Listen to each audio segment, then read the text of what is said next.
Audio and sound effects in this video were created using audio.com. Use the link in the description to get 10% off. Hello everybody, welcome to Filmmaking Today. Bojan Dulabic here. Are you tired of hair?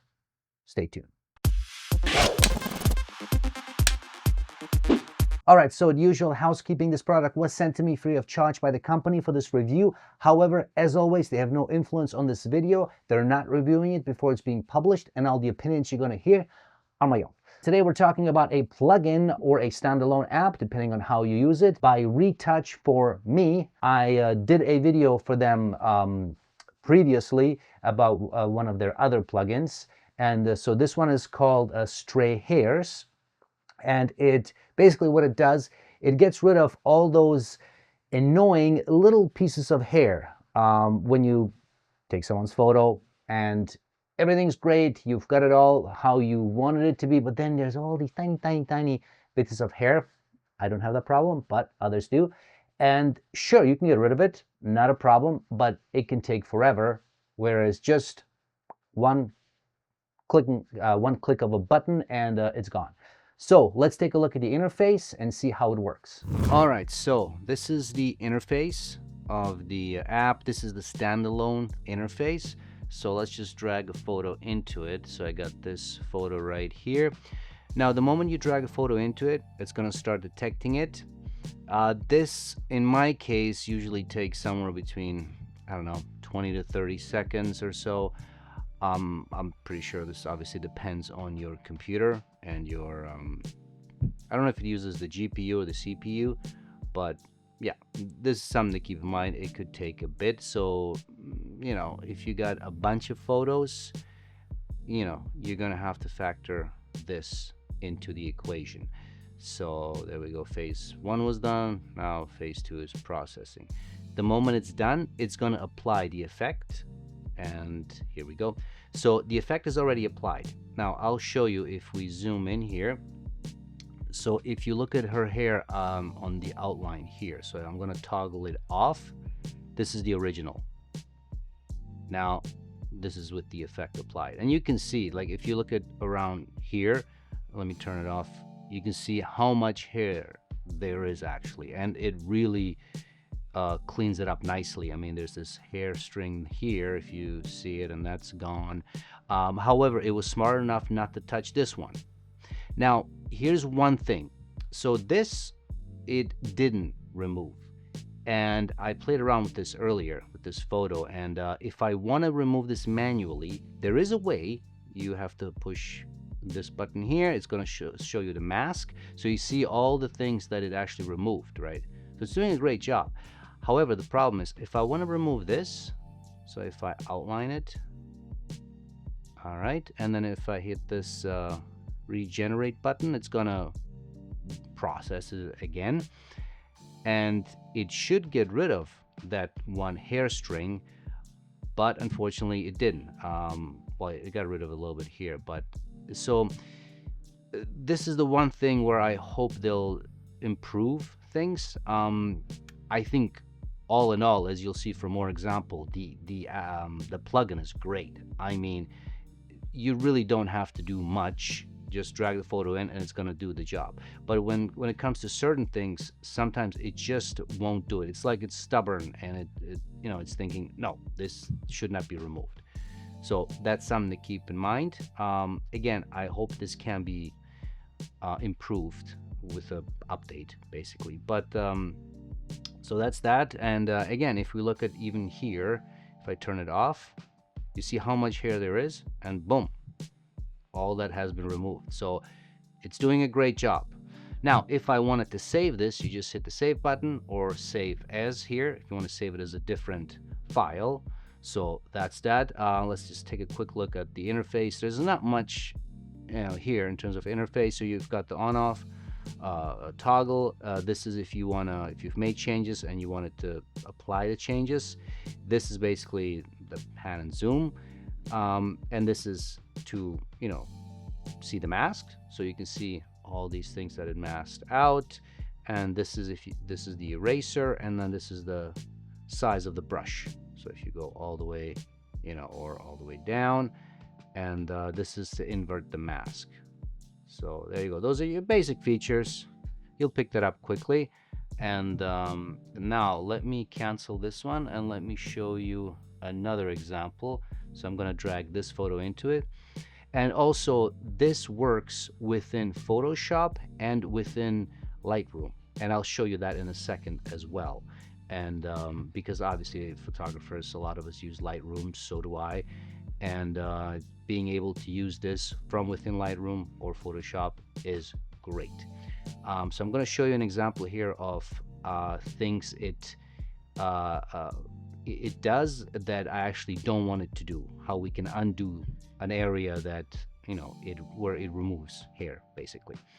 So here we go. It's almost done. So all right, now if you look at it, if I toggle it off, if you take a look here, you're gonna see a lot of hair removed, and then here. So it did a great job, but it also down here removed some of the chest hair.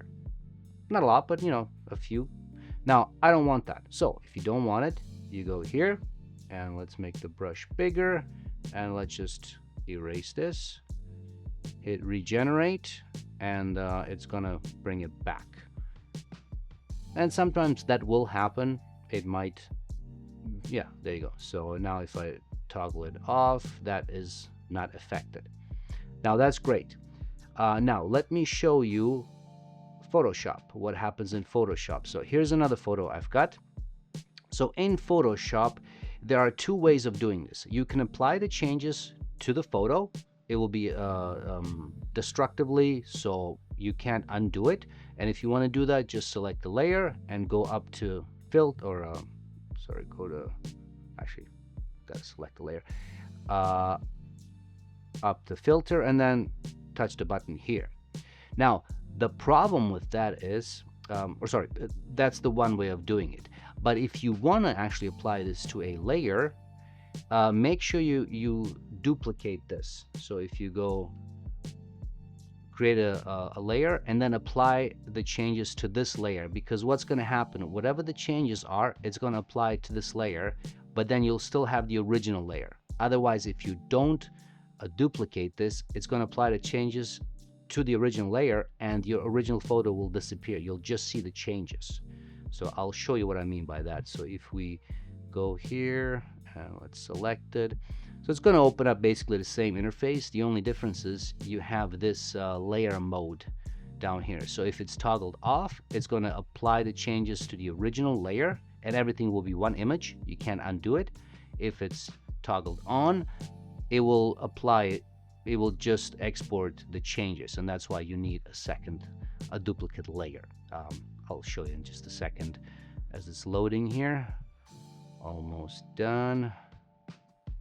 You see, this can be a bit of a pain, but again, it is doing quite a lot, so that's a trade-off with these automated features, right?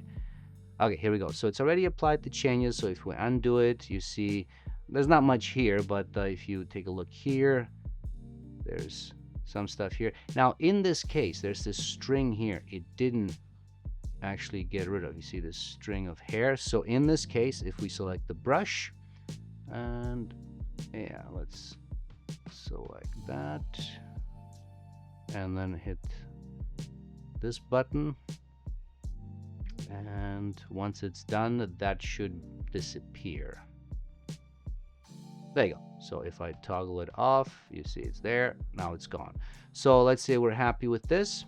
Oh, by the way, this is also the blend layer. So if you wanna, you can go kind of in between. You know, if you want it off or just 50% or whatever the case is, you have that option as well. So there we go. So let's say we're happy with this. We want to save this on the layer, second layer, go apply, and here we go. If you see, these are the changes. So maybe you want to further tweak this in Photoshop, you know, you have that option. So that's that. Now let's take a look at Lightroom. So here we are in Lightroom. Here's that same photo. So let's select it. Let's go to edit in, and here we go. It should appear here, and then select whatever you want. Let's go edit a copy, and you don't have to do anything here. Oh, I think that was still open, so let's cancel that. Okay, let's cancel that. Let me go back Okay, let's do this again. Edit a copy. That's interesting. Okay, well, here's a bug, I guess. All right, let's turn off the Standalone app and let's see what happens. So here we go again with the original. I go edit and edit a copy. So it should, yeah, okay. All right, there you go. Something I didn't know. So if you have the Standalone open, close it if you're working in Lightroom, and then it'll open it up from Lightroom. So there you go, something to keep in mind. And what was I saying? Let's just wait until this opens up. So from Lightroom, it's basically the same as the Standalone, and it actually looks exactly the same. You make the changes, you save it, and then you go back to Lightroom and it'll be applied there. So I'll show you in just a second here. Almost done. And here we go. So the changes have been applied already. So yeah, let's say we're happy with that, and let's go save it. Do you want to? Yes, I do. Boom. Now what happens? So it's done now, but you still have to close it manually. So just something to keep in mind. And yeah, this is the change, and this is the original. Yeah, you can tell if we go here, there's the original, and then that's the change. So that was the app. Now it's pretty sweet. Does it do anything new that you couldn't do in Photoshop or other apps? No. Honestly, these days, Photoshop will take care of all this, not a problem. But it will take longer than literally just opening it up and, you know, there you go, it's done. So, you know, that's the advantage of this plugin. And also the fact that it works as a plugin in Photoshop and Lightroom, well, that's just even better, because again, most of us use either Photoshop or Lightroom or both, you know, but also having the ability to just drag it into the Standalone app. If you got one photo, looks great, but again, there's all these hair strings, drag it in there, boom, done, move on. So like I said, it's great. I definitely think it can be useful for a lot of photographers. My only thing I wish it had was just a removal tool, just your standard removal tool that Photoshop has had forever. Because as I showed in that one image where you had that, you know, hair string down here and it just wouldn't get rid of it, I guess because it thinks that, no, this is actually part of it. It's not, you know, something annoying, which I guess technically it's true because it didn't get rid of the hair here, but sometimes you want to get rid of that too. So just having a removal tool where you can just remove honestly any object, could be maybe just something in the background too, because if you have a photo where everything's fine, you just want to get rid of all these little tiny bits of hair, and then you realize, oh, there's that little thing, let's just get rid of that too. So I don't have to go into Lightroom or Photoshop or whatever the case is. It'll be nice to have that. That's it. Aside from that, I think it's a great app. I think you'll definitely find a home with a lot of photographers. Also, one last thing that they asked me to tell everyone is that starting in February, prices on all of their on-device plugins will be increasing. However, their subscription plans and cloud retouching prices will remain exactly the same. So you can still purchase their on-device plugins at the current old price, and you can use my exclusive promo, Dulabic 20, to get 20% off. So that's it, guys. If you enjoyed this video, hit the like button, subscribe to this channel, tell your friends, all that good stuff, and stay tuned for more. Thanks. Color grading and film emulation in this video was done using Retouch4me Pro. Use promo code FILMMAKING today and get 10% off any of their software. See link in the description.